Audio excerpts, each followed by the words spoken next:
আমরা যদি জিয়াউর রহমানের মার্শাল্লার দিকে তাকাই, মাটি থরথর করে কাঁপছে। এরশাদ যখন মার্শাল্লাহ দিল, মাটি থরথর করে কাঁপছে। ইভেন 111 যদি আনি, সেখানে ফখরুদ্দিন সাহেব সামনে ছিল সিভিল ম্যান, পাশে ছিল তখনকার সেনাপ্রধান, তখনও মাটি থরথর করে কাঁপছে। কিন্তু এখন ইউনূস সাহেবের পাশে সেনাপ্রধান আছেন, মেসিসি পাওনি আর্মি মাঠে আসে, মাটি কাঁপে না কেন?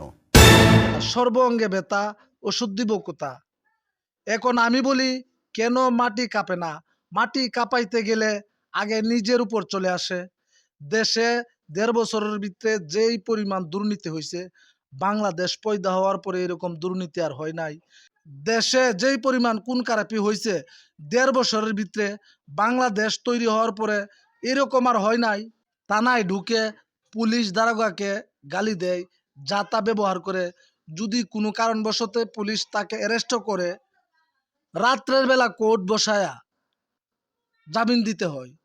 এইটাও বাংলাদেশ তৈরি হওয়ার পরে মনে হয় এরকম ঘটনা আর কেউ দেখে নাই। ১.৫ বছরের ভিতরে আল্লাহ দেখাইছে।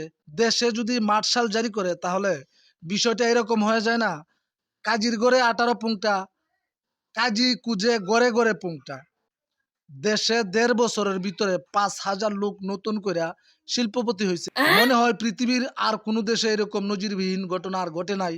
এটা আমাদের বাংলাদেশে ইদানিং ১.৫ বছরের ভিতরে হইল। এখন মার্শাল যে জারি করবেন, এই সবগুলি লোক তো মুরব্বীর খুব কাছের লোক। যদি মার্শাল জারি করা হয় তখন এই লোকগুলিকে আগে ধরবে, আর ধরার কারণে মুরব্বীর মনে কষ্ট পাবে।